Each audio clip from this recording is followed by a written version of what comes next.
Om Swastiastu. Halo, selamat sore semuanya.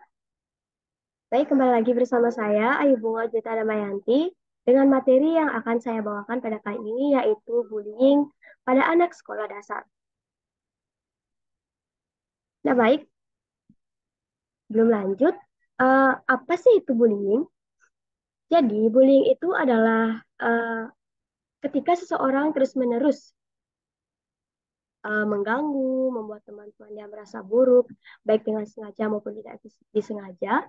Hal ini termasuk melakukan hal-hal yang tidak baik seperti mengatakan kata-kata jahat, melakukan hal-hal yang kasar, atau membuat teman merasa tidak nyaman berulang kali.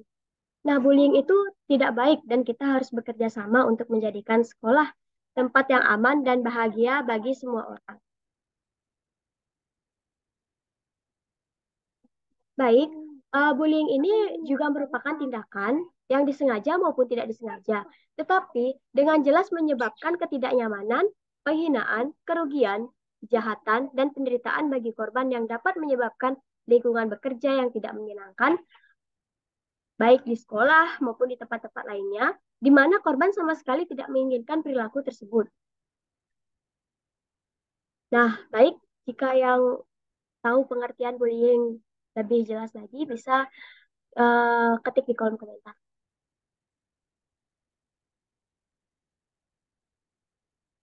Selanjutnya, bullying fisik.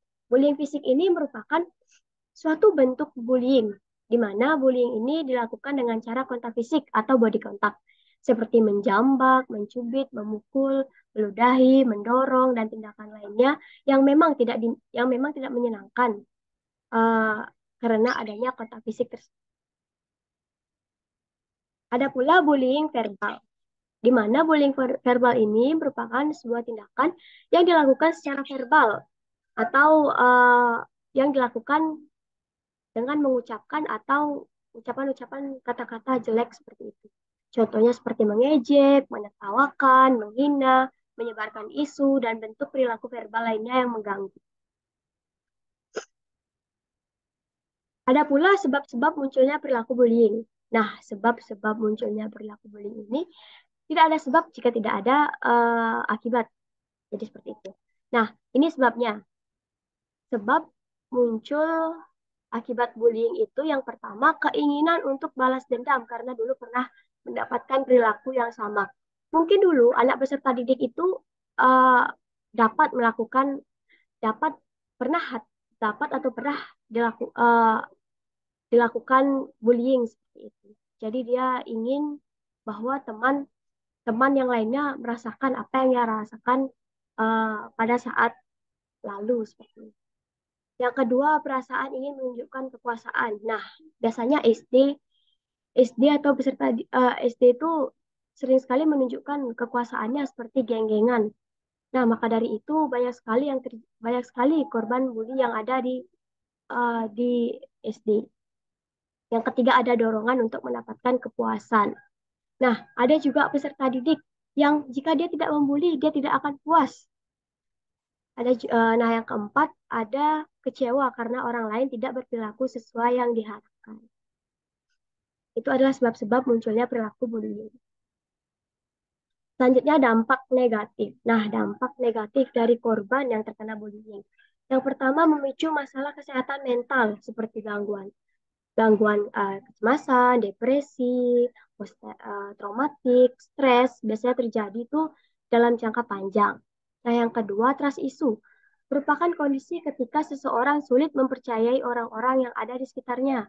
Kondisi ini rentan dialami oleh korban bullying karena mereka merasa khawatir, khawatir akan mendapat perilaku buruk kembali jika menaruh kepercayaan kepada orang lain. Jangankan anak SD itu, kita saja terkena bullying itu akan merasakan yang namanya trust issue. Nah, yang ketiga, penurunan prestasi anak yang mengalami bullying. Yang mengalami bullying ini biasanya akan kesulitan untuk memusatkan fokus dan konsentrasinya pada saat sedang belajar. Jadi korban bullying juga kerap merasa enggan untuk pergi ke sekolah karena ia ingin menghindari tindakan-tindakan. Jadi seperti ini, wih, aku kemarin dibully, aku sekarang mau nggak sekolah aja biar nggak terkena bully.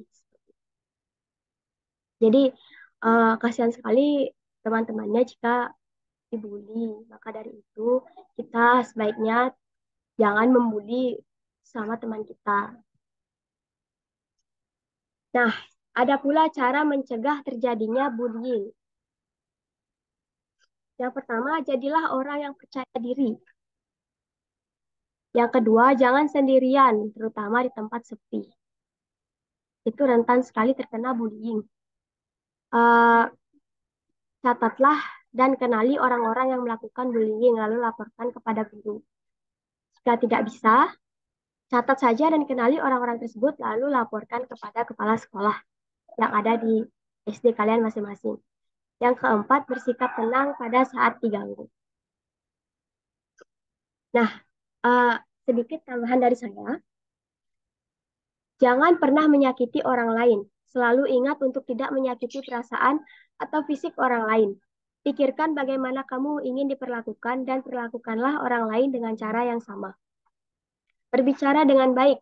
Gunakan kata-kata yang baik dan ramah. Jangan pernah menghina atau mengolok-olok orang lain. Bantu teman. Jika kamu melihat temanmu disakiti atau dibully, bantu mereka atau beritahu orang dewasa yang dapat membantu. Hormati perbedaan. Setiap orang itu berbeda, tidak ada yang sama.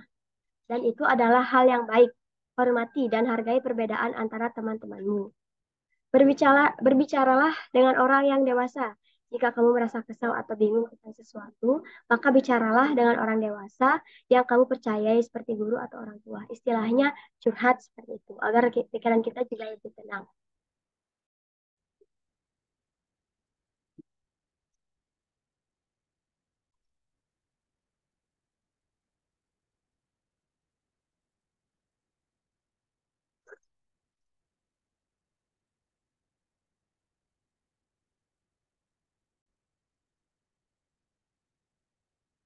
Baik, sekian dari penjelasan materi tentang bullying tadi. Saya harap teman-teman semua bisa menyimaknya dengan baik. Sekian dari saya, terima kasih. Om Santi Santi Om. Selamat siang dan sampai jumpa. Dadah.